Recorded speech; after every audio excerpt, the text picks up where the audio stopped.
I never thought I would see 3 police cars parked in front of my new home on my very first morning in the neighborhood. Blue and red lights flashed against the white fences and perfect lawns as neighbors peeked from their windows like curious owls. And right there on the sidewalk, the HOA president herself, Mrs. Carmela Grant, a tall woman with sharp glasses and a sharper voice, pointed straight at me like I was some dangerous criminal. "There he is, officers," she shouted. "He moved in without permission. We need him removed immediately." I stood by my porch holding the small brown folder of documents close to my chest. My hands were shaking a little, not because I was scared, no, but because I couldn't believe this was happening again. All I wanted was peace, a quiet life, a soft place to spend the rest of my years after losing so much. One of the officers walked toward me. He looked young enough to be my grandson. "Sir," he said gently, "the HOA says you are trespassing. They say you moved in without meeting any requirements." I opened my mouth to speak, but before I could, Carmela stepped in front of him. "Officer, this man came into Willow Creek Estates without any approval. He didn't fill out the new homeowner papers. He didn't attend the orientation. And look at that old truck he brought. It's an eyesore. It breaks our exterior standards." Some neighbors gasped. Others nodded quickly like they wanted to stay on Carmela's good side. My heartbeat slowed. I had seen people like her many times. People who believed power made them bigger than others. People who thought kindness was weakness. "Sir," the officer continued, "do you have any proof you belong here?" It was time. I slowly opened the brown folder and pulled out the stack of papers. The real reason I dared to move into this community without fear. Papers older than Carmela's entire HOA rulebook. Papers that held the kind of truth you cannot argue with. I held them up. And when Carmela saw the title on the first page, everything on her face changed. Her mouth dropped open. Her hands froze in the air. Her voice disappeared like it had been stolen. Because right there at the top, written in ink that had faded slightly over the years, were the words, "Founding Ownership Agreement of Willow Creek Estates, 1964. The crowd gasped. Where did you get that?" Carmela whispered, stumbling back. But before I could explain, the officer beside me squinted at the paper, his eyes widening. "Sir, this says your name is." I closed the folder before he could finish the sentence. Everyone stared at me, waiting, breath held tight. And that is when Carmela screamed, "OFFICERS, do not let HIM leave. Do you know what this means?" But before she could say another word, before the police could ask another question, before the neighbors could whisper anything else, a loud car engine roared from the end of the street. Someone jumped out of the car and ran toward us. And when I saw who it was, my heart nearly stopped. The entire crowd gasped as they recognized the person running toward me. Then, blackout. What happened next? Why was this person running toward me? And what was in those old documents that scared the HOA president so much?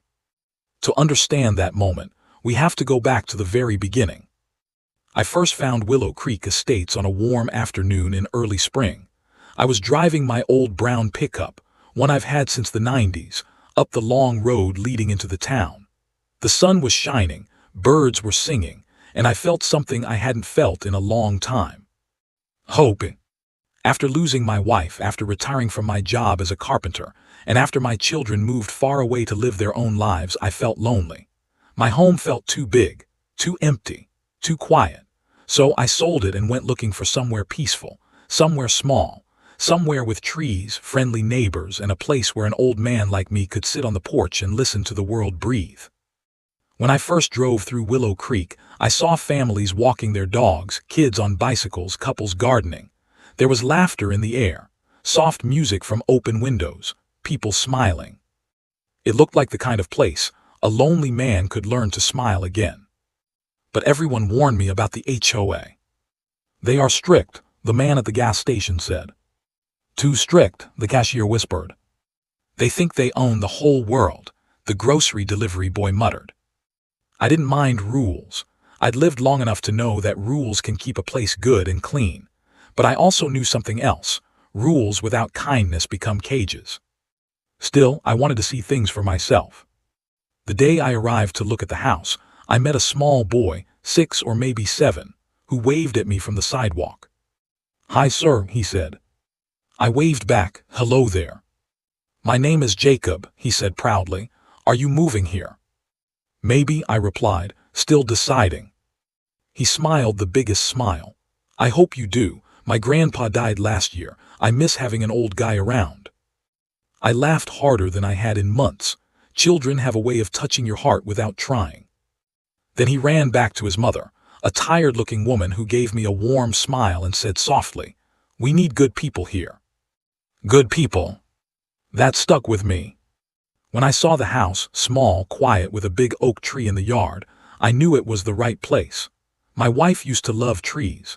She said they reminded her of life, always growing, even when seasons changed. I bought the house the next week. But I didn't know the storm waiting for me. The day I moved in, I arrived early in the morning. Birds were chirping. The air was cool. I carried my first box to the porch when I heard a loud, angry voice behind me. "Excuse me, sir, who are you?" I turned around slowly. There she was, Carmela, the HOA president, hands on her hips, eyes squinting like I had insulted her whole generation. "I'm your new neighbor," I said, smiling gently. "My name is—" "I didn't get any notice," she snapped. "No approval form, no HOA meeting, no background check. We have rules here." I nodded. "I understand." "No, you don't," she barked.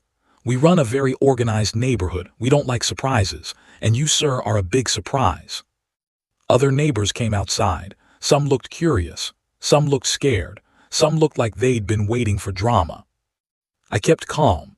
"Ma'am, I'm just trying to move into my new home. I have all the papers." "Papers?" She laughed loudly. "Sir, our HOA papers are the only ones that matter here." Something inside me sank. Not fear, just sadness. It reminded me of people I once met, people who believed authority gave them the right to judge others. Still, I remained polite. "I will show you my documents later. Right now, I just want to unload my things." She crossed her arms. "You won't unload anything without our approval." And then she walked away, telling neighbors to stay alert. As if I was some kind of danger. It was a low moment for me. I thought Willow Creek was supposed to be peaceful, kind, warm, like the boy Jacob had made it seem. But that was only the beginning. For the rest of the day, people watched me like I was a suspect. Some whispered about my old truck. Some frowned at my worn-out clothes. Others avoided eye contact. Only one family, Jacob and his mom, smiled at me. They brought me lemonade, simple lemonade, but to a lonely man that lemonade tasted like hope. Jacob asked, "Do you like it here?" I nodded. "I think I will." But deep inside I worried. If the HOA was already acting like this, what would they do next? I didn't have to wait long to find out. Later that night, as I unpacked the last box, I heard two neighbors arguing outside. "We can't let him stay." "But he's just an old man, Harold." "Doesn't matter. If the HOA doesn't control him, what's next?" I closed my eyes. People fear what they don't understand. And that night, as I sat alone on the porch, watching the moon rise, I whispered something to myself, words my wife used to say. Kindness can melt even the coldest hearts, if they are willing. I didn't know if Willow Creek was willing. But I was. The next morning, as I walked out with a cup of coffee, everything exploded. Carmela had filed an emergency complaint. She claimed I was trespassing and breaking HOA policies.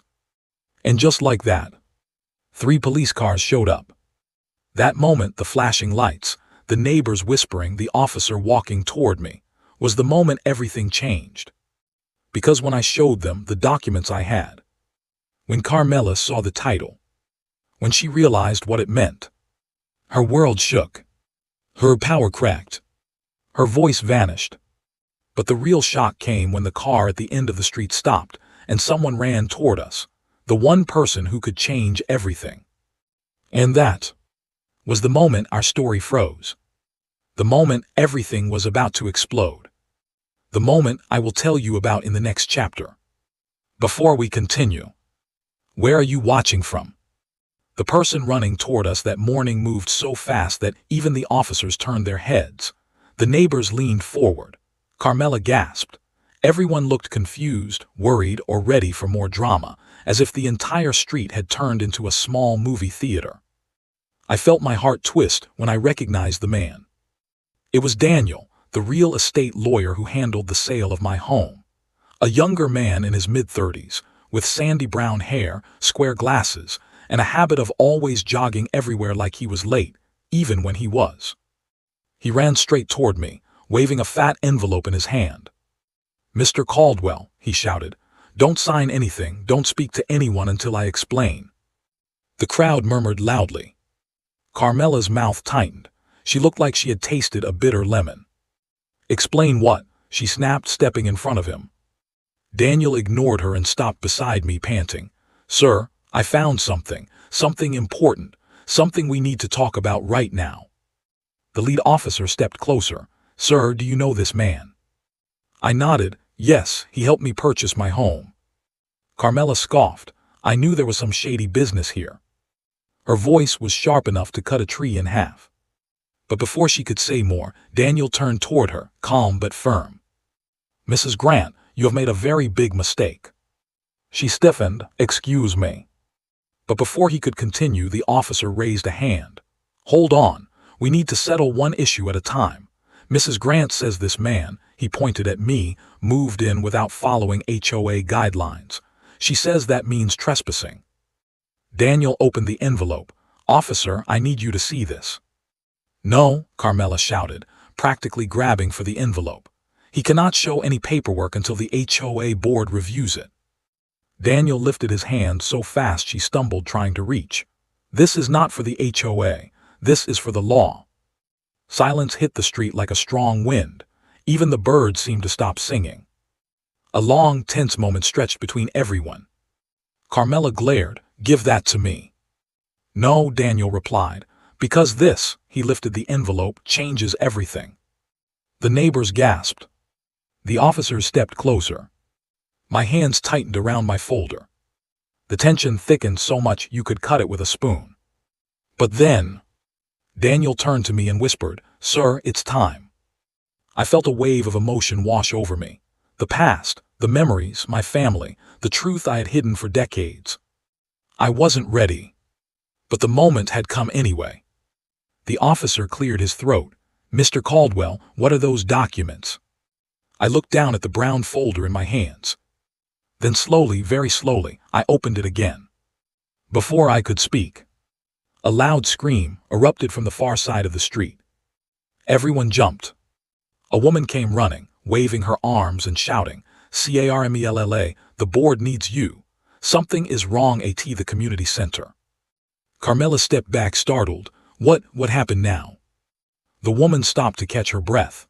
"It's the printer, it's stuck, and the builder reports didn't come out. They're due today." Carmela gasped so loudly it was almost funny. "What? No. Those are the resident review forms. The HOA needs those." I had no idea what she was talking about, but judging by her reaction, this was serious to her. The officer raised his hand. "Ma'am, we're dealing with something here." She waved him off frantically. "Those forms have to be submitted today or our board loses approval to change the drainage rules. We'll be fined. I have to go. I have to go right now." She spun toward her car but paused mid-step, glaring back at me. "Don't move. This discussion isn't over, not even close." Then she ran, almost tripping over her own shoes, jumped into her car and sped off. Everyone looked at her disappearing vehicle. Then slowly, every head turned back to me. The officer sighed. "All right, now, can someone finally tell me what's going on?" Daniel motioned with his hand. "Let's go inside the house. This needs to be said privately. Officers, you're welcome to join so we can clear this up." They exchanged glances. Then one said, "Yes, we should." We all walked into my house slowly, neighbors staring like they were watching the doorway to a secret treasure room. Inside, I sat on the old wooden chair by the small dining table. Daniel placed the envelope down and took out several sheets of paper. "Mr. Caldwell," he said softly, "I know this is not easy, but they need to know." I nodded. The officers sat across from me. One wrote notes. Then Daniel began. First officer, this community, Willow Creek Estates, was not always an HOA neighborhood. The officers exchanged looks. He continued. In fact, when the land was first sold and developed back in 1964, the area belonged to one family. My hands trembled as I looked at the old papers. He lifted the top page gently, like it was something sacred. This, he said, is the original founding agreement, signed by the very first owner of the land, William Harold Caldwell. The officer blinked. Caldwell, same last name as. Daniel nodded, then he pointed at me. This man is his son. The room fell silent. So silent you could hear the refrigerator humming. My throat tightened as memories washed over me. My father, a kind man with warm eyes, holding my hand as we walked through empty fields that would one day become homes. My mother smiling beside him, the laughter, the love. I had pushed those memories deep inside for decades. But now they were back. And they hurt, but in a gentle way. The officer leaned forward. Sir, are you the original landowner's son? I nodded slowly. Yes, my father built this land. My family planted the first trees. My mother painted the first fences. My father believed in a community built on kindness and trust, not control and fear. My voice cracked. He dreamed of a place where neighbors helped each other, not fought. Daniel placed a hand on my shoulder. The problem, he added, is that somewhere along the line decades later, a group of new residents created an HOA and never verified the original ownership agreements. What does that mean? One officer asked. Daniel replied, legally, the original founding family still holds special rights over the land. Rights the HOA never filed to challenge or override. Rights that, well. He motioned to me. Rights that belong to Mr. Caldwell alone. The officers stared. I stared. Everyone was quiet for a moment. Then the younger officer asked carefully, So, sir, are you saying you have authority over the HOA? I opened the folder and pulled out the very last sheet, the paper my father had signed before he passed away. I placed it on the table. The officer picked it up. His eyebrows shot up so high they nearly fell off his face. The second officer leaned in and whispered, Holy wow! Their eyes moved between the document and me. Finally, the lead officer looked up and said slowly, Sir, this paper says you hold founders' rights, meaning you have legal priority over the HOA's rules. He continued reading. And it also says, you can override any HOA decision, request any board member to step down, and even dissolve the HOA if necessary. My heart beat hard. The officers looked stunned. Daniel closed his briefcase. Carmela and her board never did a historical title check. They assumed they owned everything. And they do, an officer asked. No, Daniel replied calmly, they don't. Another silence filled the room. Heavy, real, cold and warm at the same time. The officer placed the paper down and stared at me. Mr. Caldwell, why didn't you say something earlier? I looked away, out the window, toward the street where children sometimes rode their bicycles. Because I didn't want power, I whispered. I just wanted a home, a quiet life, a peaceful street. My father used to say, a man with power should use it only when kindness fails. And I wanted to give kindness a chance. My voice cracked again. But instead, they greeted me with fear. They judged me by my clothes, my old truck, my age. They never asked who I was. They never tried to know me. They treated me like a threat instead of a neighbor.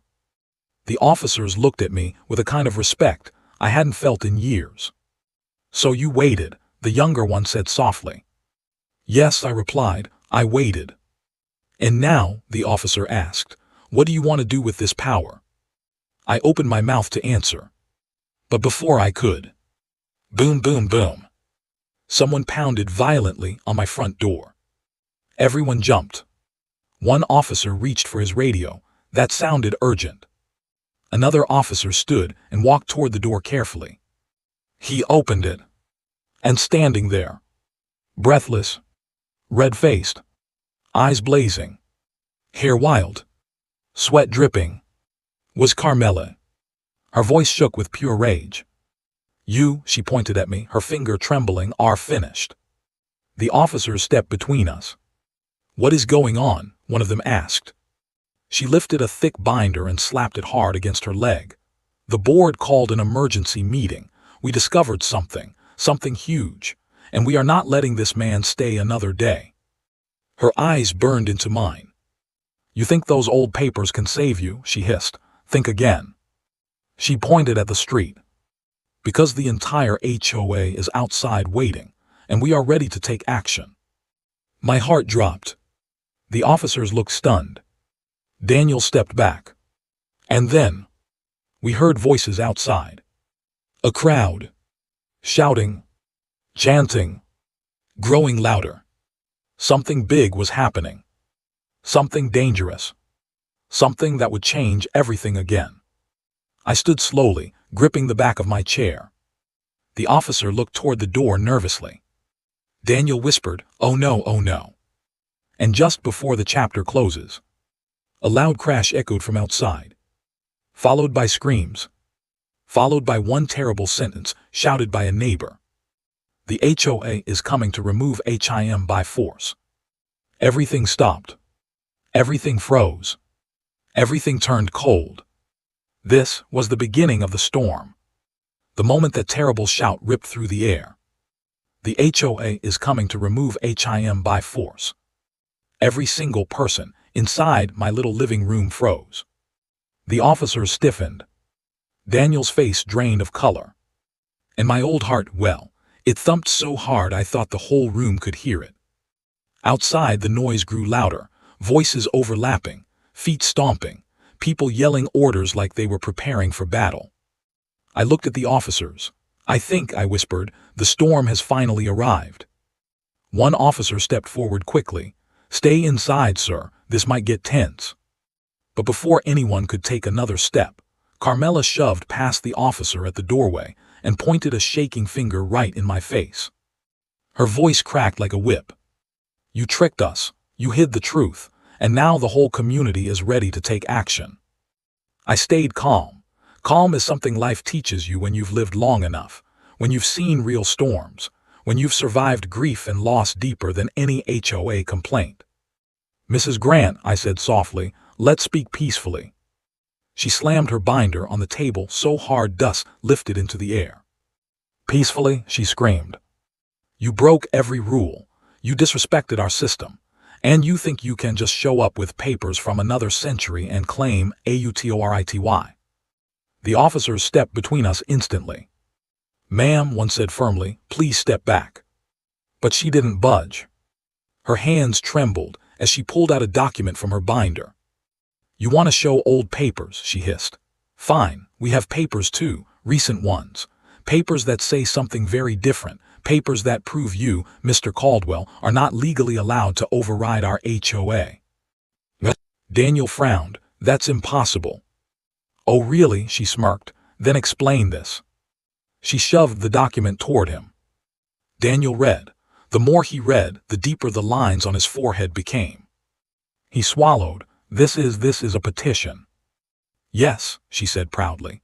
A petition signed by over 100 residents, declaring that the HOA board has absolute control over all community decisions. Daniel sighed. Mrs. Grant, petitions don't override legal founding rights. But she lifted another paper. This one does. Daniel stared. I stared. The officer leaned forward. And that's when Carmela said the words that chilled the room. The community voted you out. And according to Section 9B of the Emergency Conduct Code, she tapped the paper, we have the right to forcibly remove any resident who threatens neighborhood harmony. The officer blinked. Ma'am, that only applies to violent criminals. She snapped back. He threatens our order. He brings chaos. He is disrupting our community. Then she turned toward the open door and shouted loud enough for the entire street to hear. HOA board, you may proceed. My chest tightened. Daniel looked at me with panic. Sir, they're serious. The officers rushed to the door. But it was too late. The HOA crowd was already marching toward my house. A sea of clipboards, matching shirts, picket signs, angry faces, and leading them, her tall boots stomping the pavement, was Stella Matthews, the vice president of the HOA. A woman with the expression of a hawk hunting its prey. She raised a megaphone. "Mr. Caldwell, step outside immediately." One officer shouted back, "Ma'am, do not approach the property." But she ignored him. "We are enforcing HOA authority," Stella said coldly. "And if you do not exit your home willingly, we will remove you ourselves." My hands tightened against the table. Inside, my heart was quiet. Too quiet. Not fear. Not anger. Just sadness. Sadness that people could act like this. Sadness that they saw an old man with an old truck and assumed he had no place among them. Sadness that a neighborhood built on land my father loved so dearly could turn into a battlefield over pride. I looked at Daniel. "What do we do?" He bit his lip. "Sir, legally they can't force you out, but physically they're coming." The officers stepped forward urgently. "Sir," one said, "do not open that door. Stay behind us." Outside, Stella's voice boomed. "On my mark. 3. Chanting rose in the crowd. Daniel gasped, "They're not serious." 2. The crowd stepped closer. The officers rushed to block the doorway. 1. Then, banged. Something slammed against my front door, shaking the entire frame. The officers spun around. "That's enough," one shouted, "back away." Another slam. Then another. Each one louder, heavier, more violent. Carmela screamed, "Break it down if you have to." My heart dropped. "Stay back," an officer yelled. "This is illegal." "We don't care," Stella roared. Then the loudest bang yet hit the door so hard that a picture frame on the wall fell and shattered across the floor. Daniel jumped. "They're going to break in." I stood frozen as splinters started cracking from the door frame. Bang! Bang! Bang! I looked down at my father's founding document on the table. The edges were worn, the ink slightly faded, but the meaning behind it, his hope for this land, never faded. Only kindness can make a community strong. He believed that. And he taught me to believe it too. But right now, kindness wasn't working. And something inside me shifted. The officers braced their bodies against the door. Daniel grabbed his phone to call backup. Carmela screamed outside. The HOA crowd shouted demands. And through all that noise, I took a deep breath. I stepped forward. "Sir, don't," one officer yelled. But I walked anyway. Slow. Steady. Like an old tree that refuses to fall even in strong wind. I reached for the doorknob. "Mr. Caldwell," Daniel shouted, "wait." But I didn't. Because this was my home. My land. My father's dream. And I wasn't going to hide behind anyone. The noise outside grew louder. The banging got harsher. The officers begged me to stop. But I wrapped my hand around the cold metal doorknob, turned it, and swung open the door. The crowd froze. Their angry chants collapsed into silence. Carmela's eyes widened. Stella lowered her megaphone. Everyone stared at me. The old man they believed they could scare out of his own home. And I stood there on my doorstep, looking at each one of them with a calmness they didn't understand. Then, right before anyone could say a word, a loud voice shouted from the back of the crowd, "Stop everything, I have news." Everyone turned, and I felt my knees weaken when I saw who it was. Because the person pushing through the crowd was someone I never expected to see again. Someone from my past. Someone carrying a truth bigger than anything in those documents. Someone whose presence would turn this entire story upside down. And when they reached the front of the crowd, they looked straight at me and said, "Mr. Caldwell, they don't know what you've really been hiding." Gasps filled the air. Carmela's mouth hung open. Daniel whispered, "No, no, it can't be." The officers looked at each other nervously. And I I felt the world tilt. Because the secret I had buried for decades, the one even Daniel didn't know, had finally walked straight into the light. And everything was about to change. The crowd parted like a wave, and the person who stepped forward sent a shiver down my spine. It was my estranged son, Michael. He hadn't visited me in almost 12 years. Tall, sharp jaw, serious eyes, and wearing a gray business suit like he had just walked out of a courtroom.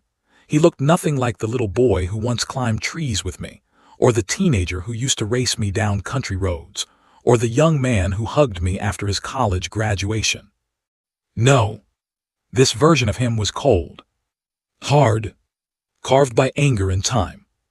His sudden appearance took the entire neighborhood by surprise. People whispered, some pointed, some took out their phones. Carmela squinted. Who is that? Daniel quietly whispered beside me, Sir, that's your son. I nodded slowly, my heart twisting as memories, guilt, and confusion all mixed together. I opened my mouth to speak to Michael, but he raised a hand sharply, silencing even me. The crowd held its breath. He turned slowly, looking at the officers, then at Carmela, then at me. Finally he said, This man, he pointed at me, is not just the son of the founder of Willow Creek Estates. Whispers scattered through the crowd like wind blowing leaves. Michael's voice grew louder, firmer, colder. He is hiding something much bigger, something that affects everyone here, something the HOA and all of you have the right to know. My stomach dropped. The secret. That secret. The one I prayed I would never have to reveal. Not like this. Not in anger. Not as a weapon. Carmela clasped her hands together with excitement. Yes, speak, tell us everything. Michael stepped forward until he was only a few feet away from me. He stared at me like he was looking through a stranger, not his own father. You should have told them, he said quietly. My voice trembled. Michael, please. No, he snapped. You don't get to ask me for anything. Carmela clapped her hands sharply. Enough talk, what did he hide? Michael looked directly at her. Then at the officers. Then at the crowd. And finally, back at me. His chest rose and fell once. Twice. And then, he spoke. Mr. Caldwell, my father, did not move here to retire. He paused. He moved here because he owns more than just a house. People leaned forward. Michael continued, his voice like a knife. He owns the land beneath 37 homes in this community. The gasp that followed was unlike anything I'd ever heard. It wasn't just one person. It was dozens. Loud. Sharp. Terrified. Someone shouted, What? Another yelled, Is that true?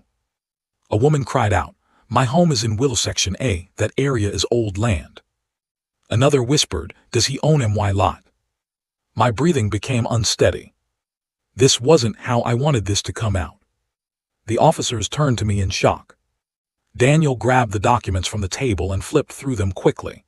Sir, you never mentioned the secondary deeds. I closed my eyes. Because that was the truth I never wanted to reveal. Decades ago, when my father passed away, he left me not only the founding rights of the neighborhood, but also partial ownership of certain sections of the land beneath it, sections that were leased out long before the HOA was formed. I never touched those rights. Never collected from them. Never used them against anyone. I kept them buried. Because my father told me something before he died. Use power only when it heals, not when it hurts. I wanted peace, not control. But my son, he didn't care about peace. Tell them the rest, Michael demanded. Tell them what happens if those land agreements are violated. Daniel looked up sharply. Sir, please tell me he's not referring to the reclamation clause. My silence was the answer. The crowd erupted. What clause? What does that mean? Are our homes in danger? This is crazy. Carmela, thirsty for drama and power, stepped forward eagerly. Explain it right now. My voice came out broken. The reclamation clause gives the founding family the right to reclaim land if the renter violates the terms of the original agreement. What terms? Someone shrieked. I breathed in slowly. Then I said the words I never wanted to speak aloud. Terms of kindness, terms of respect, terms of fairness between neighbors. My father believed land should only stay in the hands of people who treat others with dignity. Stunned silence washed over the crowd. Then Carmela burst into laughter. Have you lost your mind? She yelled. Kindness, respect, those aren't legal terms. Michael stepped forward. Actually, they are. Father signed those agreements with the developer in the 60s, and those agreements still stand. We verified it. A dozen people clutched their chests. Someone whispered, "This can't be real." Carmela's eyes grew wide with fury. Are you trying to intimidate us? Is this some kind of trick? Michael shook his head. No trick.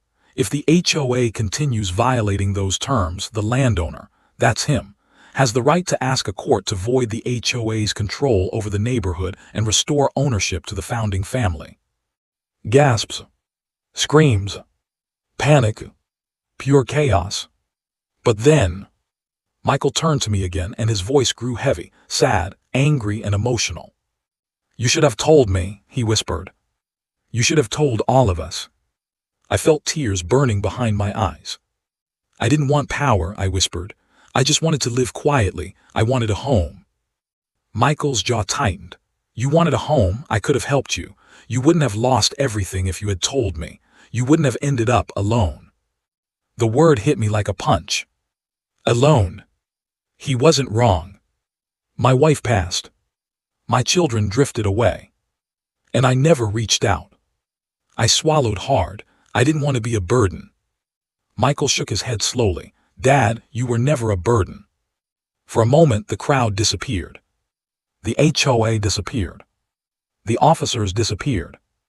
Everything disappeared. All I saw was my son. And all he saw was his father. But the moment didn't last. Because suddenly, bang, a loud explosion echoed from the left side of the crowd. People screamed. A plume of smoke rose into the air. The officers spun around. What was that? Someone shouted. The transformer box blew out. Another yelled. The whole street is losing power. Lights flickered. The ground vibrated slightly. And then, a second explosion followed. More smoke. More panic. More screams. Call the electric company. Shut everything down. Get away from the box. As chaos erupted, something more terrifying happened. A cluster of HOA board members grabbed clipboards, waved their arms wildly, and shouted. This is his fault. He brought bad energy into the community. He's a threat. We must remove him now. All eyes turned to me again. Dozens of them. Angry, fearful, hostile. And Stella, still holding her megaphone, pointed directly at me and screamed. The HOA hereby declares Mr. Caldwell a danger to the community. The crowd roared in agreement. The officers tensed. Daniel grabbed my arm. Michael stepped protectively in front of me. But it was too late. Because then, Stella shouted 4 words that pushed everything into full panic. HOA security, move in. And from behind the crowd, 4 large men in matching HOA jackets began marching toward my house. Vast, determined, ready to lay hands on me. The officers reached for their radios. My son tried to block them. But the 4 men kept coming. And as they stepped onto my front lawn, everything changed. Because suddenly, a small voice from behind the crowd screamed, Stop, get away from him, please. Everyone turned. And there, pushing through adults, crying, frightened, holding a tiny notebook, was Jacob, the little boy who brought me lemonade on my first day. His mother was right behind him, shouting, Jacob, wait. But he didn't wait. He ran straight toward me with tears streaming down his face.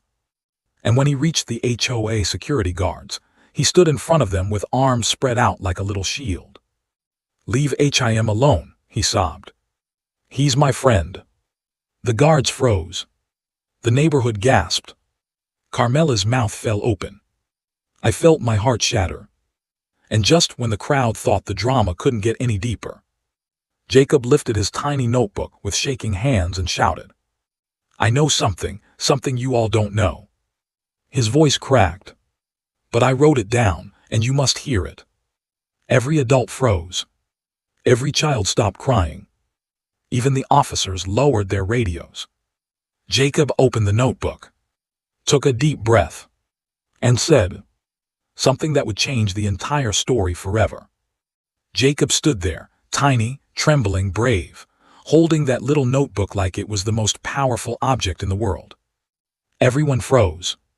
Even the HOA security guards who had been stomping toward me like soldiers stopped in their tracks. Their eyes softened. Their hands slowly dropped to their sides. Because no matter how angry adults can be, one thing always cuts through the noise. A child's tears. Jacob wiped his cheeks with his sleeve, sniffled, and turned toward the crowd. His little voice shook, but it carried more courage than anything the HOA had done all morning. "You're all being mean," he cried. "You're all treating him like he's bad, but he's not." His mother reached the front of the crowd, panic in her eyes. "Sweetheart, come here." "No," Jacob shouted, stepping back. "I have to say it." The entire street fell silent. I felt my chest tighten, not from fear, but from something deeper. Something warm, something painful, something beautiful. In that moment, that little boy was braver than half the grown men in that neighborhood. He opened the notebook, flipping through pages full of scribbles, drawings of trees, stick figures, and short sentences written in shaky handwriting. Then he found the page he was looking for. He turned it around for everyone to see.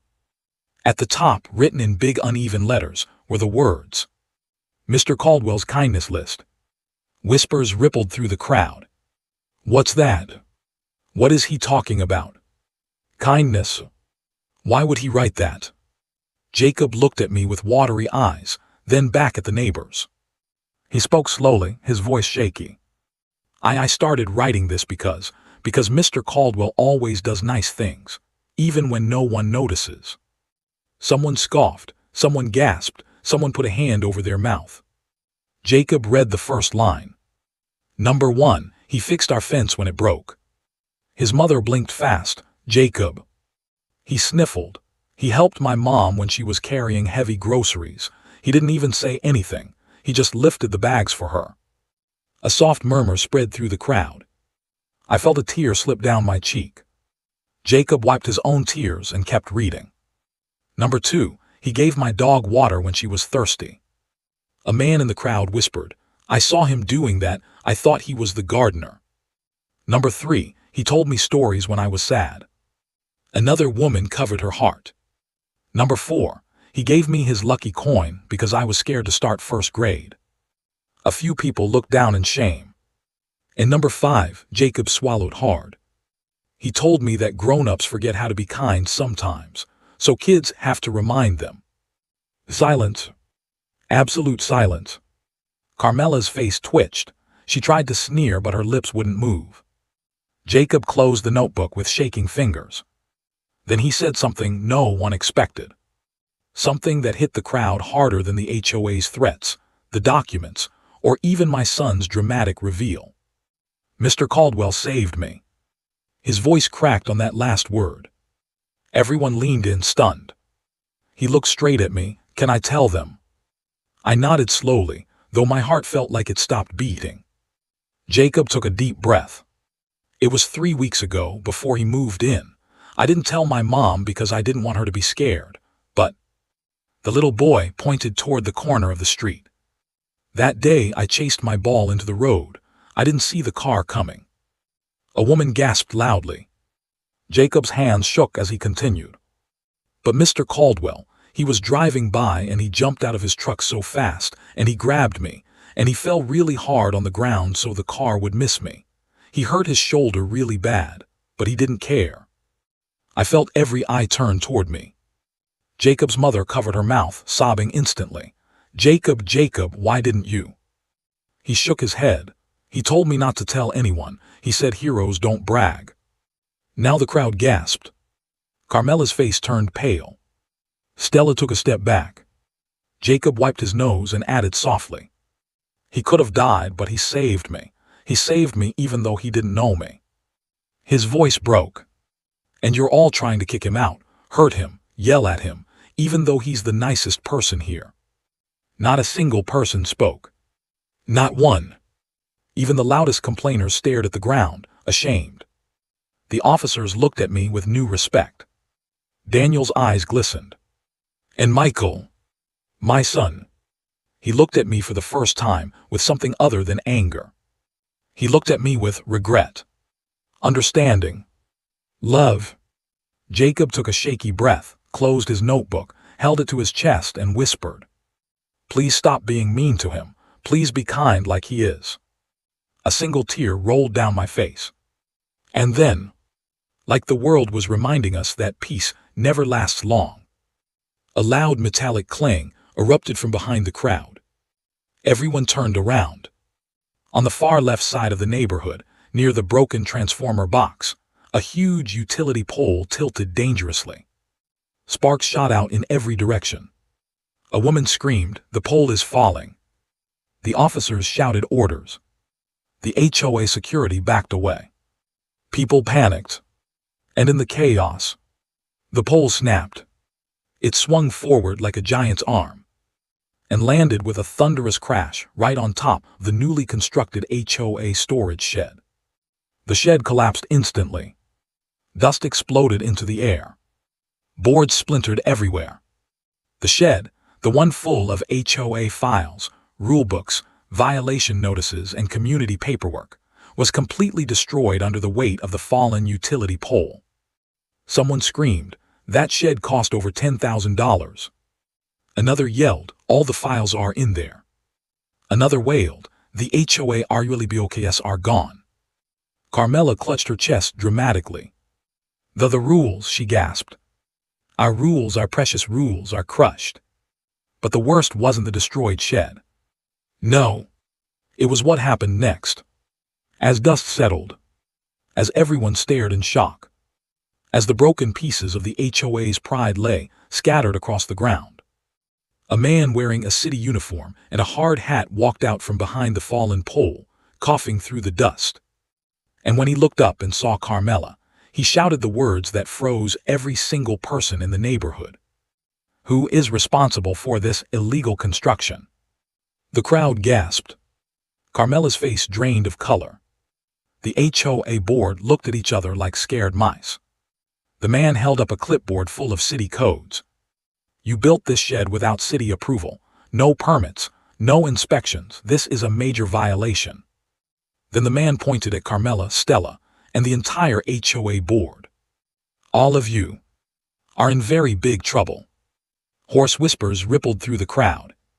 "Oh no, this can't be happening. They broke their own rules. This is serious." And me, I stood there quietly, watching as the people who tried to remove me, the people who called the cops on me, the people who threatened me, now faced a disaster of their own making. But this wasn't the end. No, this was only the next twist in a storm that hadn't finished brewing yet. Because the city inspector stepped forward, looked directly at Carmela, and said, "Until further notice, the entire HOA board is suspended." The neighbors gasped. Someone cheered. Someone else whispered, "It's over." But it was. Because then the inspector turned, looked at me, and said something that hit like lightning. "And according to our records, Mr. Caldwell, you are the only person with original legal authority on this land." The crowd erupted. Michael's eyes widened. Daniel whispered, "This changes everything." And before I could even breathe, the inspector added, "You may be required to take temporary leadership of the neighborhood until this mess is sorted." My heart nearly stopped. Me, lead a neighborhood, after everything they did. But before I could respond, Carmela stepped forward, shaking with pure rage. Her voice was sharp, angry, terrifying. No, this isn't over. Not yet. She pointed at me like a villain in a movie. You may think you've won, but I found something else. Something dangerous. And if you take one step toward leadership. She paused, smiled a cold smile, and whispered, I will destroy you with it. The crowd gasped. My son stepped forward to protect me. The officers tensed. Jacob grabbed my hand tightly. Daniel stepped closer. And me. I looked at Carmela, knowing she wasn't bluffing. She had something. Something big. Something dangerous. Something she believed could ruin me. And whatever it was, she was ready to use it. Carmela's cold smile spread slowly across her face, like frost crawling over a window. The neighbors pulled back.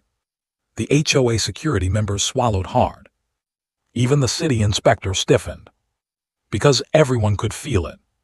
She wasn't bluffing. She believed she had a weapon. A powerful one. A destructive one. And she was ready to use it.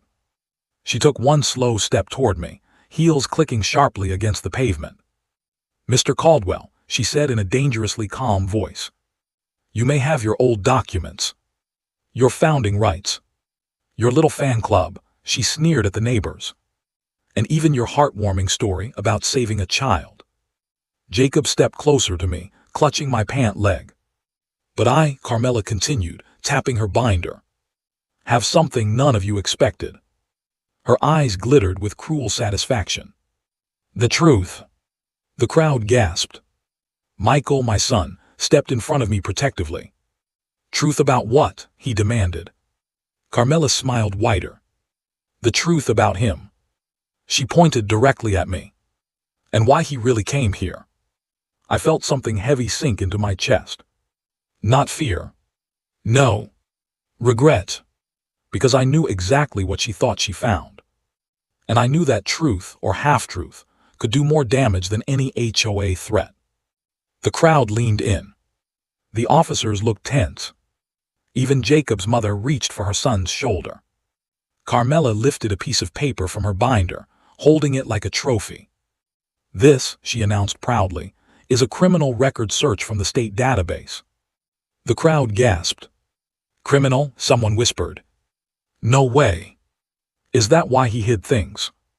Does it say he's dangerous? Michael's face twisted with fury. That's impossible. My father has never. Oh, hasn't he? Carmela interrupted, savoring the moment. She flipped the page around so the crowd could see the top line. And there, printed in bold, was a single word. Arrest. The street exploded. What? He was arrested. My goodness. For what? Did he lie to us? This is crazy. Jacob clung to my leg. His lip trembled. Mr. Caldwell, you're not bad, right? My heart cracked. No, son, I whispered, never. But Carmela wasn't done. Oh, he was arrested, she said dramatically. And the charge was not small. Michael shouted, enough, what you're doing is illegal. But she cut him off. With one phone call, I can release this information to every resident. I can make sure every single person here knows who they're really dealing with. Her victory smile was sharp like a knife. So unless Mr. Caldwell steps down from any claim of authority and leaves this neighborhood tonight, she raised the paper high. I will show everyone what he's been hiding. The crowd fell into a stunned silence. Daniel quickly leaned toward me. Sir, don't panic. Many arrests happen without guilt. It could have been a mistake, something minor dismissed. But I raised a hand. My voice came out low. Quiet. Heavy. Daniel, it's time. He froze. Sir, are you sure? I nodded slowly. Because deep down, I knew this day might come. The past always finds you eventually. And maybe, just maybe, it was time for the truth. I stepped forward until I was face to face with Carmela. The crowd held its breath. Even the birds seemed to stop singing. Mrs. Grant, I said softly. "Before you reveal anything, may I ask one question?" She narrowed her eyes. "What?" "Have you read the second page?" Her smirk faltered. "What second page?" "The one attached to that notice," I said. She blinked. The crowd looked confused. I continued gently. "The page that explains what happened after that arrest." A few whispers rippled around. Carmela frowned, flipping the paper. Her eyes grew narrow. Annoyed. Then wide. Then furious. What is this?" I nodded. "Read it out loud." "No," she snapped. "Then I will." Carmela held the paper tightly, refusing to give it up. But Daniel stepped forward, his voice calm but firm. "Mrs. Grant, you already showed the first part publicly. Legally, you must show the complete document." She opened her mouth to argue. But the officers stepped closer. One of them said, "Ma'am, you need to comply." Cornered, Carmela hissed like an angry cat and shoved the entire sheet into Daniel's hand. "Fine," she spat. "Read it. See if anyone believes your pathetic excuses." Daniel unfolded the page and cleared his throat. Then he read, "Arrest dismissed after investigation revealed the suspect acted in defense of a minor." The crowd gasped. Carmela's smirk vanished. Daniel continued reading. "The minor, a 13-year-old boy, was being attacked by two older teens. Mr. Caldwell intervened, protecting the child. Arresting officers later issued an apology." Silence. Heavy. Stunned. Daniel swallowed hard and finished the final line. "Case dismissed. Mr. Caldwell's actions were ruled as selfless intervention. He sustained injuries during the incident. No wrongdoing was found." The street erupted. "What? He was protecting a kid. Why didn't we know this?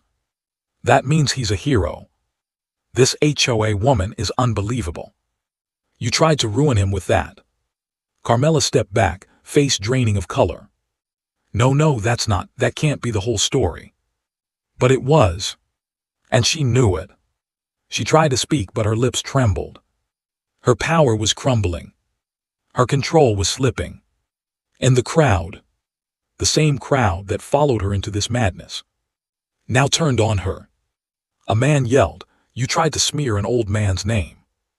A woman shouted, "You almost scared us to death for nothing."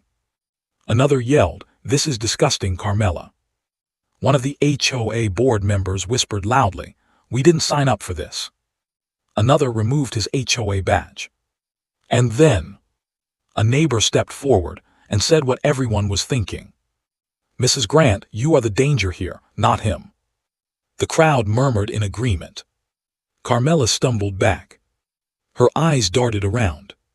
Fear growing. Stella moved toward her. "Carmela, let's leave." "No," she barked. "I won't leave. I built this HOA. I kept everyone in line. This neighborhood is mine." But then the city inspector stepped forward. "Actually," he said coldly, "this neighborhood doesn't belong to you." He turned toward me respectfully. "It belongs to him." I felt my knees weaken. The crowd murmured in awe. But before anyone could react, a loud cracking sound echoed from behind the damaged transformer. Everyone turned sharply. The ground rumbled. Another utility pole tilted dangerously. Sparks shot out like fireworks. The inspector shouted, "Everyone back now." People screamed. Neighbors ran. Children cried. Even Carmela stumbled in fear. The pole leaned harder. Cracking. Snap. Snap. And then it came crashing down with a deafening blast straight toward the main water line. The street jolted. A massive explosion of water shot 30 feet into the air. Screams erupted. People scattered. And the floodwater began rushing directly toward my house. The officers yelled, "Move, move." Michael grabbed my arm. Daniel pulled Jacob away from the rising water. Neighbors backed up in terror. And through the chaos, the crashing water, the terrified shouts, The cracking concrete. I saw something horrifying. The water wasn't stopping. The line kept bursting. More cracks opened. The ground began to sink slightly, right under my front yard. And then, as the crowd screamed, Daniel shouted, "The foundation, it's giving way." Everyone gasped. My house shook. The porch dipped forward. A loud groan came from under the flooring. And then, the earth opened beneath my porch, and my house began to tilt forward, straight toward collapse, straight toward destruction, straight into disaster. Michael shouted, "Dad, get out of there." But the ground beneath my feet split wider. I stumbled. The porch wood snapped. The house leaned dangerously. And in that split second, I realized something terrifying. I might not make it out in time. The ground roared beneath me like a living creature. The porch cracked again, louder this time, splitting right down the middle as water rushed underneath my home like a wild river. The force of it shook the entire structure, making the windows tremble and the roof creak. For the first time since this madness began, I felt fear run through my bones. "Dad, move," Michael shouted, his voice breaking. The officers rushed forward, but the ground between us sank another inch. "Don't step there," the city inspector yelled.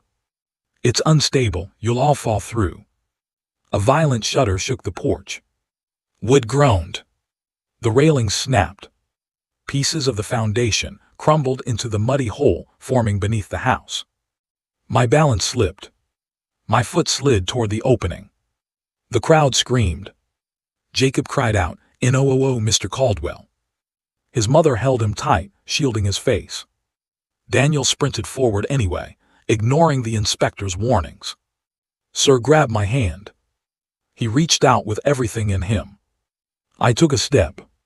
And then, crack! A large portion of the porch broke loose completely. The wooden plank beneath my left foot fell straight into the rushing water, dragging my leg downward with it. I lurched forward helplessly. Michael screamed. Jacob sobbed. The crowd gasped. Daniel leaped toward me, but the inspector grabbed him. "Don't, you'll both go down." The porch dipped sharply. My body slid toward the sinkhole forming under my home. The water exploded upward like a fountain as more pressure burst through the broken line. I clung to a remaining rail post, my fingers trembling, my legs dangling halfway over the collapse. Then, the ground groaned, tilted, and the whole porch lurched downward another inch. I slipped. My grip broke. I fell, only to feel a powerful hand grab my wrist. A hand I recognized instantly.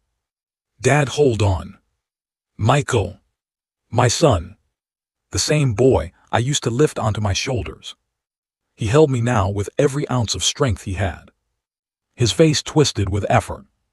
Tears brimmed in his eyes. His feet slid in the mud as he fought to keep me from falling into the rushing water. "Dad, don't let go," he cried. "Michael," I whispered, terrified, "you'll fall." "No," he shouted. "I'm not losing you, not again." His voice broke, and he held on tighter. The crowd pushed forward, desperate, panicked. Jacob screamed my name over and over. Neighbors forgot their anger, their factions, their HOA pride, their rules. All they saw was a man about to fall, and a son refusing to let him go. The officers joined in, grabbing Michael's waist to anchor him. But the ground kept collapsing. The porch kept sinking. Water kept erupting. And my body kept slipping. My fingers shook violently as I tried to grip his arm. My strength was fading. Years of age weighed on me. The trembling increased. "Dad, please," Michael begged. His voice cracked in a way I hadn't heard since he was a child. "I'm here," I gasped, "I'm trying." But my hand slipped a little more. My son screamed. The officers tightened their grip on him. Daniel pushed through mud, sliding toward us. Neighbors reached for broken planks, trying to form a makeshift support. But the porch dropped again. The force yanked my body down violently. For a terrifying second, my grip nearly broke. I felt myself falling. Water roared beneath me. Cold air rushed past my face. And then, another hand grabbed my other wrist. Strong, steady, familiar. I looked up. It was the city inspector. Sweat poured down his face. Mud caked his uniform. But his eyes were focused, determined. "I've got him," he shouted over the chaos. With Michael holding one arm, and the inspector holding the other. They pulled. Slowly. Painfully.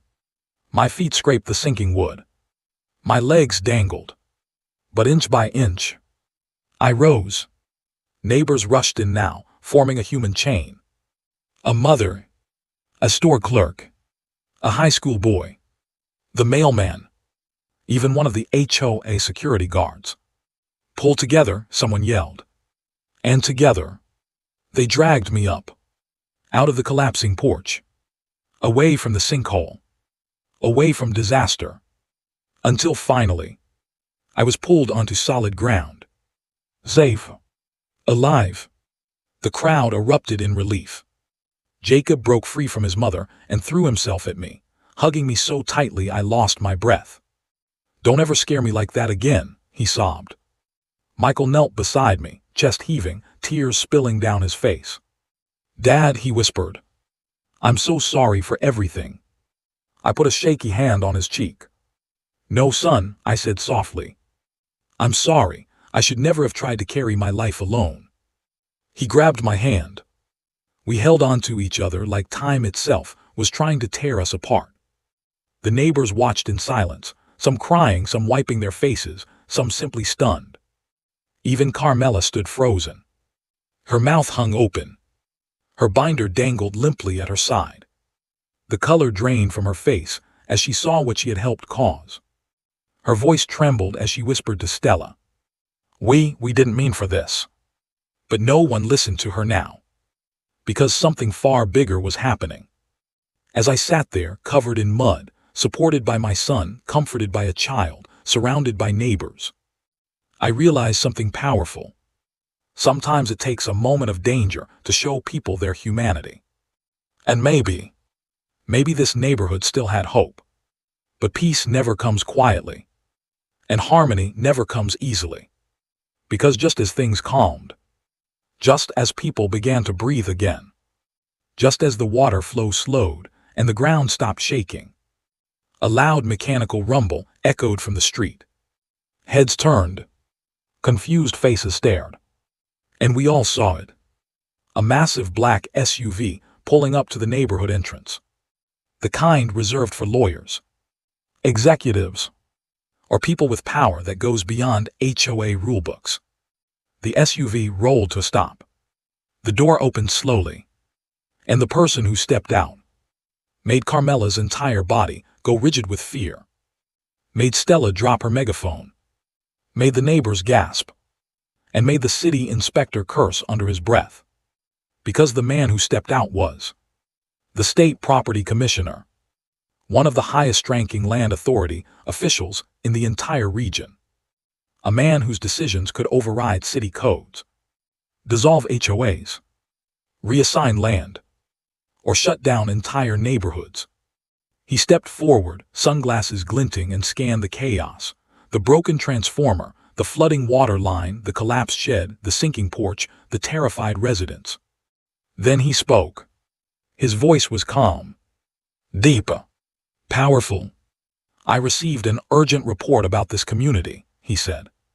His eyes locked on me. "About you." My breath caught. Michael stiffened. The neighbors froze. Jacob held my hand tighter. Carmela tried to fix her hair and stand tall. "Commissioner," she began nervously. I can explain." He held up a hand, silencing her instantly. "I'm not here to speak with you." He stepped closer, stopped right in front of me, and said the words that ended the chapter.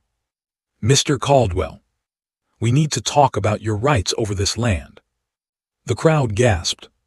Carmela covered her mouth. Michael looked at me in shock. and I felt my world shift. Because whatever the commissioner knew, whatever information he carried, whatever decision he was about to announce, it would change everything. The state property commissioner's presence made the entire neighborhood feel suddenly small. People straightened their backs. Whispers died in throats. Even the wind seemed to quiet down. This wasn't a man who visited communities casually. If he was here, it meant something big was coming. He stopped directly in front of me, shoving his sunglasses into his coat pocket. His sharp eyes studied me, not with anger, not with suspicion, but with an intensity that made my heart pound. "Mr. Caldwell," he said, "we have a serious situation." I swallowed hard. Michael stepped closer to me, ready to defend. Jacob clung to my side like a little shadow. The commissioner reached into a leather case and pulled out a thick folder. The seal on top read, "State Land Authority, Urgent Review." The crowd murmured. Daniel gasped. Carmela stiffened like a statue. The commissioner opened the folder. "First," he said, "we have reviewed the original founding documents of Willow Creek Estates." Carmela's face turned pale. The land deed, the founder's agreement, the reclamation clause, the ownership map, all of it. He flipped through the pages slowly. Then he read aloud. "This community was built on land owned by William Harold Caldwell. Legacy rights passed to his son, Thomas Caldwell." The crowd turned to stare at me. Someone whispered, "He really is the founder's son." But the commissioner wasn't finished. "Next," he continued, "we reviewed the HOA's legal status." Carmela stood taller, trying to regain confidence. "Yes," she said quickly, "and you'll find that we violated multiple land statutes," the commissioner cut in sharply.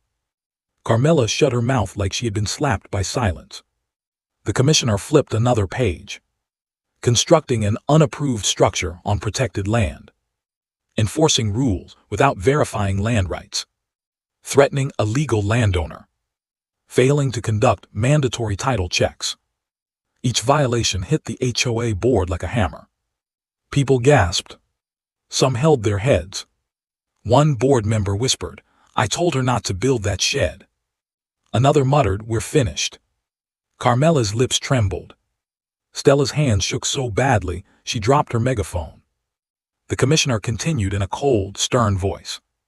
"Additionally, using physical force, or attempting to, for the removal of a resident is a Class 1 violation." The HOA security guards stepped backward, panicked. One of them whispered, "I didn't sign up for jail, man." And then, the commissioner snapped the folder shut. "And now," he said, "regarding you, Mr. Caldwell." My heart pounded so hard it echoed in my ears. The neighbors leaned in. The officers moved closer. Michael held my shoulder. Jacob squeezed my hand. The commissioner reached into the folder one more time and pulled out a single sheet of paper. "This," he said, "is the state authority's decision." He unfolded the page.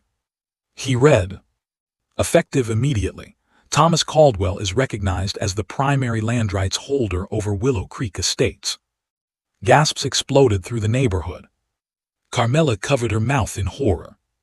The commissioner continued, "As land rights holder, he has the legal authority to review all HOA operations, approve or block board decisions, appoint temporary leadership, or dissolve the HOA if necessary." The crowd erupted in whispers. "Dissolve the HOA? He has that power? No way. This changes everything. Oh, Carmela is done." Carmela stumbled backward. "And no, this isn't, this can't, no." But it wasn't over. The commissioner raised a hand for silence. "There's more." The street grew still. Very still. The commissioner looked at me with eyes full of seriousness.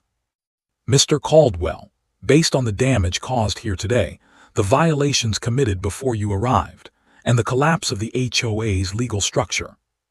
He folded the paper and slid it into my hand. "You are required," he said firmly, "to take temporary control of Willow Creek Estates." My breath caught. Michael blinked. Daniel froze.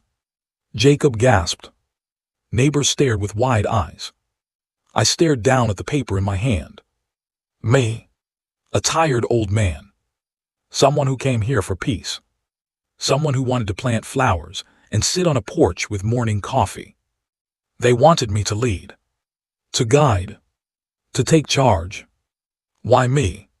Why now? But before I could speak, Carmela let out a loud, hysterical scream. This is wrong, she shouted, shaking. You can't do this. I built this HOA, I protect this community, I make the rules. Stella grabbed her arm. Carmela, stop. No, she shrieked, I won't stop. She turned to the crowd, face twisted in rage and desperation. Don't you see? He's tricking all of you, he's lying, he wants to control everything. Her voice cracked. No old man should have this much power, he belongs here. Gasps rose. Jacob's mother stepped forward. How dare you talk to him like that? He saved your neighborhood. Another neighbor shouted, he saved a child's life, Carmela. Someone else yelled, he's shown more kindness in a week than the HOA has in years. Carmela backed away, hands trembling. No, no, no, this can't be happening, this ca. She stepped too far back, and her heel slid into a deep patch of mud created by the broken water line. She flailed her arms wildly. Carmela, watch out. But it was too late. She slipped, fell, and landed face first in the mud with a loud splat. The entire street gasped, then fell silent. And then, a few neighbors snickered. A few laughed softly. Then more, until the whole crowd burst into laughter. Not cruel laughter, but the kind that comes after too much tension finally snaps. Carmela pushed herself up slowly, dripping mud from her hair and face, looking like a melted chocolate statue. Her rage was gone now. Her power was gone. Her dignity, well. She looked around at the crowd, at the inspector, at me, and for the first time, she looked small, very small. She stood shakily, mud streaked across her clothes, and whispered, You don't deserve this neighborhood. Michael stepped forward before I could. Lady, he said coldly, my father deserves more kindness than you've given anyone here. The neighbors nodded. People murmured in agreement. Even one of her own board members stepped away from her.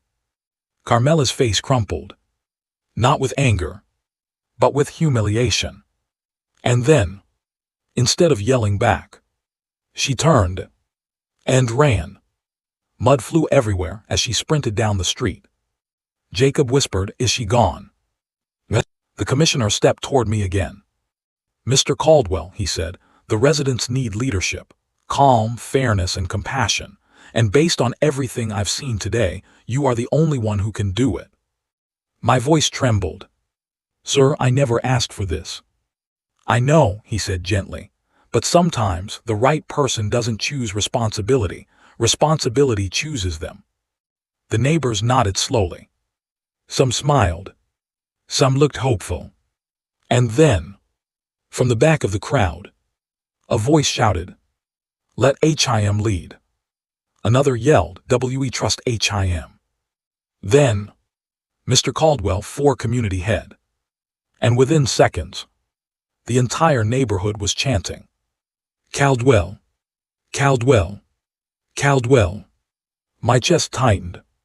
My eyes stung. My knees felt weak. But, just as hope filled the air, just as the community united for the first time, just as everything finally seemed like it was turning toward peace, the commissioner lifted a hand sharply. Hold on, he said. Everyone fell silent. His expression had changed. Harder, heavier, darker. There is one more matter, he said. One last issue we discovered during the land review. The crowd tensed. Michael frowned. Daniel's smile faded. Even Jacob bit his lip. The commissioner reached into the folder again and pulled out another document. This, he said, is the most serious problem of all. He held it up. A shadow crossed his face. Mr. Caldwell, did you know that part of this land, a very important part, is under legal dispute? My heart dropped. What kind of dispute? I whispered. The commissioner sighed deeply and gave the answer that darkened the entire neighborhood. A corporation is planning to claim it. The crowd gasped. Michael shouted, "What?" Daniel muttered, "Oh no." Jacob pulled my arm. "What does that mean, Mr. Caldwell?" And the commissioner finished. "It means someone powerful, someone wealthy, is trying to take Willow Creek Estates." The street erupted in panic. And me. I felt my world tilt again. Because I knew exactly which corporation that was. And I knew exactly who ran it. Someone from my past. Someone dangerous. Someone who never forgives. This story wasn't over. Not even close. The moment the commissioner said those words, "A corporation is planning to claim it," the entire neighborhood exploded into confusion. People shouted. Parents grabbed their children. Neighbors huddled together, terrified. What corporation? They want to take our homes. What is happening? Is this legal? Are we losing everything? But I stood still, frozen, because deep in my chest, I already knew. There was only one corporation bold enough, rich enough, and ruthless enough to try taking community land with this much force. Michael rubbed the back of his neck nervously. "Dad," he said, "you look like you know exactly who he's talking about." I swallowed. Hard. My heart beat like a drum. "I do," I whispered.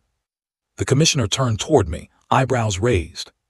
"So," he said slowly, "you are aware of the conflict." Conflict. He called it a conflict. But that wasn't the right word. This wasn't a conflict. This was a war. Michael stepped in front of me. "Dad, who is it?" I closed my eyes and spoke the name I hoped I'd never have to say again. "It's Caldwell Development Group." The crowd gasped. Daniel blinked rapidly. That's your family company." Michael looked at me in shock. "Our company, but that means..." The commissioner nodded grimly. "Yes, a branch of the Caldwell Family Corporation has been quietly preparing a legal claim. They want the land back, not for residential use, but for demolition and redevelopment." The crowd shouted in horror. "Redevelopment? They want to tear down the entire neighborhood. This can't be happening. We just fixed things." But the commissioner wasn't finished. He held out another document. "This," he said, "is a formal notice of intent from Caldwell Development Group. They plan to demolish Willow Creek Estates and replace it with luxury apartments, retail centers, and private business offices." The crowd rumbled like thunder, ready to break apart at the seams. Jacob hugged my arm tightly. "Mr. Caldwell, are we going to lose our homes?" I put a hand on his small back. "No, son," I whispered. "I won't let that happen." But deep inside, I wasn't sure how I was going to stop it. Because Caldwell Development Group was run by my older brother, Richard, a man with money, power, lawyers, and an ego bigger than the entire state. A man who never forgave me for leaving the company, never forgave me for disagreeing with him, never forgave me for choosing kindness over profit. A man I had not seen in 20 years. My hands trembled. The commissioner continued. "This corporation has already contacted the city. They've scheduled a formal land claim hearing in 2 days." 2 days? The neighborhood erupted again.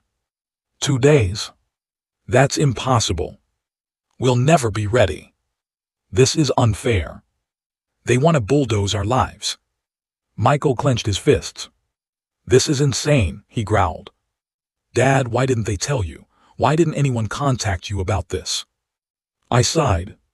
"They tried. I ignored their letters." "WHY?" Michael shouted. Faces turned toward us. The entire community stood silent, waiting. I exhaled slowly. Because I didn't want to fight my own family again. People gasped. Michael stared at me. Again, he whispered. You fought before. I nodded. My voice cracked. Yes, Richard wanted to turn this land into luxury buildings when our father died, but Dad wanted homes, real homes, a community where people could grow. The commissioner raised an eyebrow. That part matches our records. Your father blocked the redevelopment plan 50 years ago. I nodded. And Richard never forgave him, or me. A cold wind blew through the neighborhood. Trees swayed. Children held their parents' hands. Neighbors stood shoulder to shoulder. For the first time, they understood the real danger. This wasn't just HOA drama anymore. This was about survival. The commissioner closed his folder. Mr. Caldwell, he said, you have 48 hours to present a counterclaim. And because you are the legal land rights holder, the entire community depends on you. My stomach twisted. The weight of hundreds of lives pressed onto my shoulders. Michael touched my arm gently. Dad will help you. Daniel nodded. You're not fighting this alone. Jacob tugged my sleeve. And I'm helping too, he declared bravely. His mother smiled tearfully. Yes, we all are. Then a surprising voice joined them. We'll help as well. Everyone turned. It was one of the HOA board members. Then another. And another. Soon the entire board stood forward. Even the HOA security guards nodded. We were wrong about you, one said. A neighbor added, you protected us from ourselves. Another said, you're the leader we needed. And slowly, something beautiful happened. People stepped closer. Neighbors helped neighbors. Old conflicts dissolved. Strangers shook hands. For the first time since I arrived, Willow Creek felt like a real community. But the moment of unity broke abruptly when a sleek black car rolled slowly down the street. A different one. Not the commissioner's SUV. This one was elegant. Expensive. Silent. The crowd turned. A chill ran through my veins. The car door opened. A polished shoe touched the pavement. Then another. And then, my brother Richard stepped out. Silver hair. Sharp suit. Eyes cold as winter. He adjusted his cufflinks. Smiled a thin snake-like smile. And said, Well's little brother. Still causing trouble, I see. The street fell silent. No one breathed. No one moved. Not even the wind dared to interrupt. Richard walked forward slowly, eyes locked on mine. You didn't return my calls, he said. His voice was calm. Too calm. That's unlike you, so I came myself. He scanned the neighborhood. The damage. The crowd. The broken shed. The mud. The chaos. Finally, he looked at me again and said, You're standing in the way. Again. Michael stepped protectively in front of me. Back up, he demanded. Richard raised an eyebrow. Oh, Michael, you're still choosing your father's side, even now. Michael didn't flinch. Yes. Richard smirked. As expected. Then he turned to the crowd and spoke loudly. You all have 48 hours before this land becomes property of Caldwell Development Group. Neighbors murmured fearfully. Stella gasped. Jacob's mother clutched his hand. Richard's smile sharpened. And when that happens, he said chillingly, every house here comes down. Over my dead body, I growled. Richard chuckled darkly. Don't tempt me. Gasps filled the air. Michael lunged forward. You talk like that again and... The commissioner raised a hand. Enough, threats won't help anyone. Richard shoved his hands into his pockets. Oh, but I'm not threatening. He smiled. I'm promising. He looked directly at me. Little brother, if you think you can beat me. He paused. Leaned in. Then whispered for the entire neighborhood to hear. You're already too late. A cold silence washed through the street. Then Richard turned, walked back to his car, and said one last sentence before the door closed. 2 days and Willow Creek is mine. The car sped off, leaving dust, fear, and uncertainty behind. The neighbors turned to me with wide eyes. Mr. Caldwell, what do we do? How do we stop him? What if he wins? Will we lose our homes? I looked at all of them. Michael, Jacob, Jacob's mother, Daniel, the officers, the neighbors, all of them. And I made a quiet promise to myself. I will defend this community with everything in me, even if it means facing my past, even if it means losing everything, even if it means standing against my own blood. I stood tall, wiped mud from my hands, and said, "We fight." The crowd cheered. "We fight. We stand together. We protect our homes." But as their voices rose, the commissioner handed me one last document. "This," he said, "is the biggest problem you'll face tomorrow." I opened the paper, and my heart stopped, because the document said something worse than anything Richard had announced, something that could destroy everything.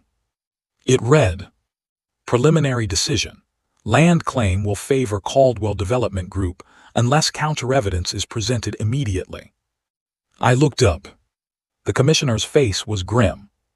"Mr. Caldwell," he said gently, "you don't just need evidence." He looked around at the damaged neighborhood. "You need a miracle." The moment I read those words, "Land claim will favor Caldwell Development Group unless counter-evidence is presented immediately," my entire world seemed to tilt. The neighbors' cheers faded. Even the wind grew still. My hands trembled slightly as I held the paper, feeling its weight. Not the weight of paper, but the weight of responsibility. Jacob tugged my sleeve gently. "Mr. Caldwell, what does it mean?" I knelt to his height, my voice soft. "It means we have to find proof, strong proof, that this land was meant for a community, not a corporation." Jacob nodded bravely. "Then we'll find it. If only it were that easy." Michael crossed his arms tightly. "Dad, Richard has decades of company paperwork, lawyers, and the biggest legal team in the state. He's coming with an army." Daniel closed his briefcase, face tense.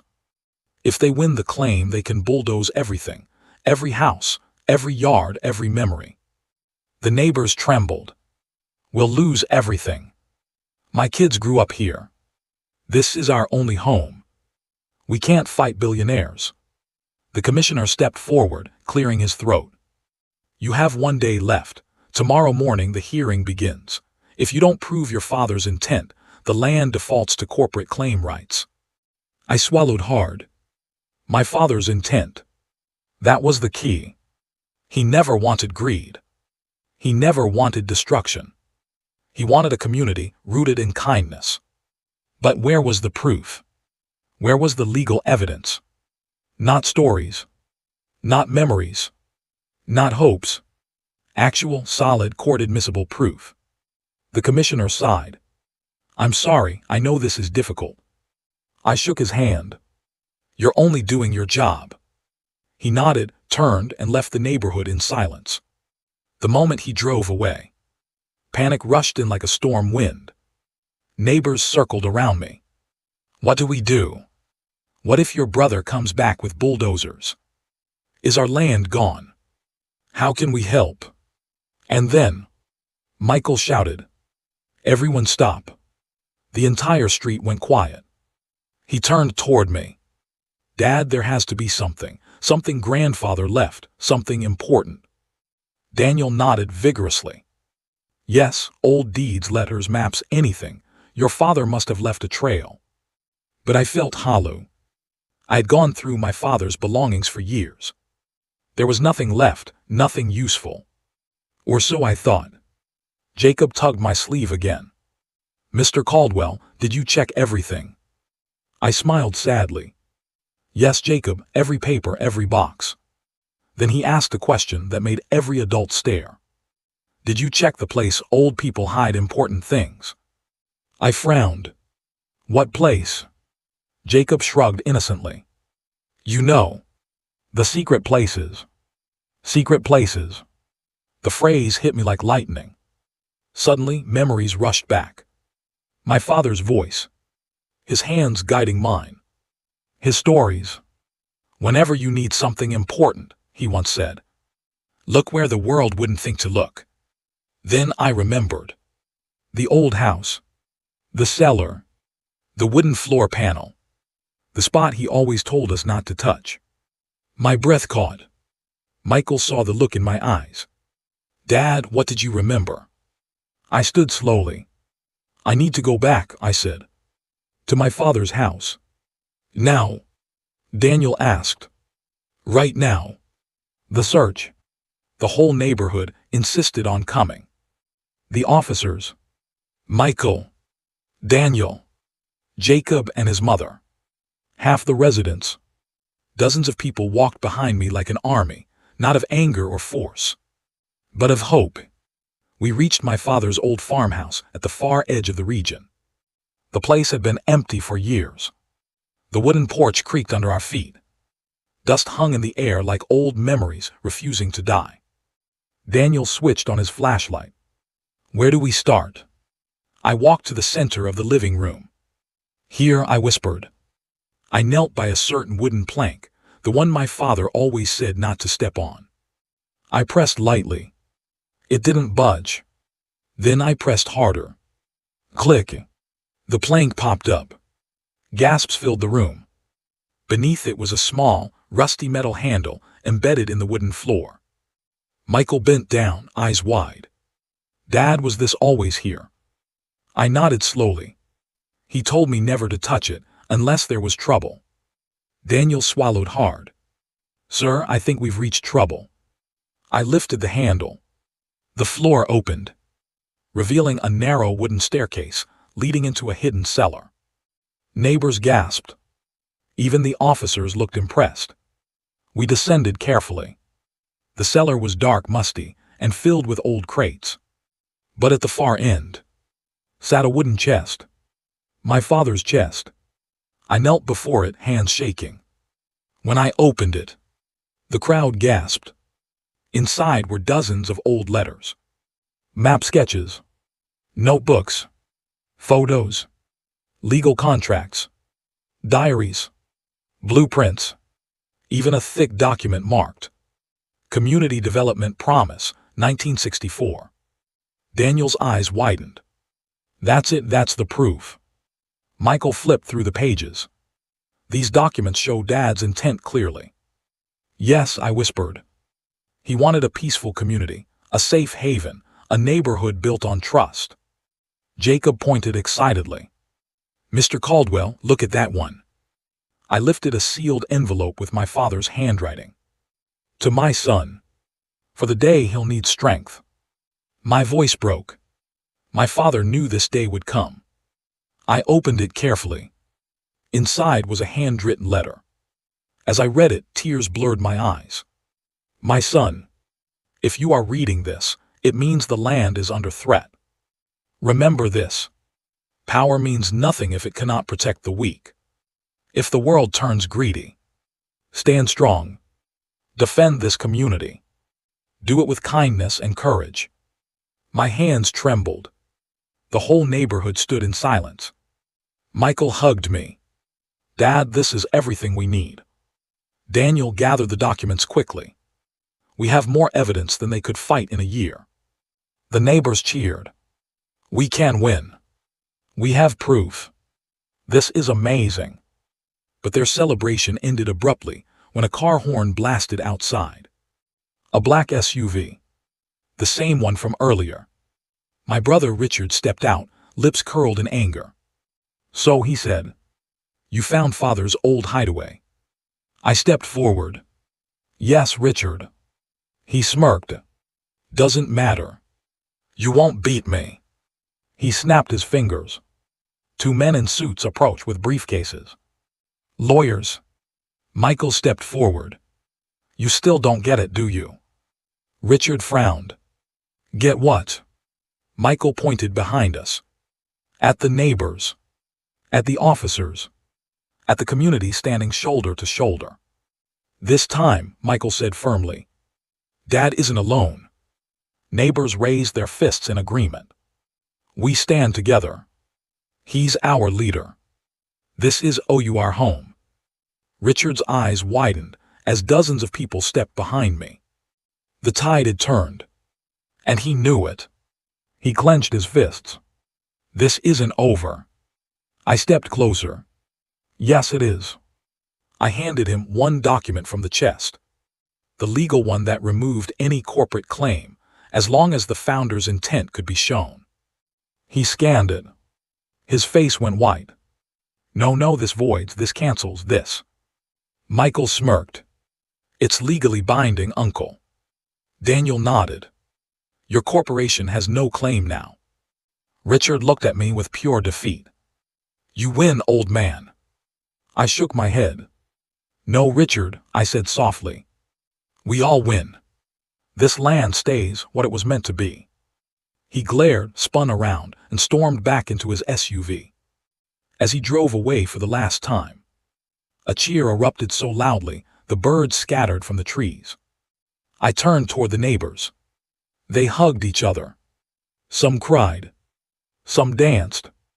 Jacob jumped into my arms. You saved us, he shouted. I smiled. No, I said. We saved us. Michael put his hand on my shoulder. I'm proud of you, Dad. I opened my arms. He hugged me, the deepest hug we'd shared in years. I'm proud of you too, son. Epilogue: The New Beginning. A week later, the community gathered in the big open field. No HOA drama. No shouting. No fear. Just unity. And kindness. The commissioner returned, smiling. It's official, he said. Willow Creek Estates is now under new leadership. He turned to me. To Thomas Caldwell, the rightful steward of this land. The crowd erupted again. But I raised a hand. I accept, I said proudly. Not to control, but to serve, to protect, and to honor my father's dream. Neighbors nodded, smiling. Children played freely. Parents held their bobbies. Laughter filled the air. And for the first time since I arrived, the neighborhood felt like home. My home. At the end of the celebration, Jacob tugged my sleeve. Mr. Caldwell. Yes, Jacob. He smiled brightly. Can I help you plant your garden tomorrow? I laughed. I'd be honored. We stood together, looking at the community. Strong. Safe. United. A community built not by rules, but by kindness. And that was the beginning of a brand new chapter for all of us. Before you go, tell us where you are watching from, and don't forget to like the video.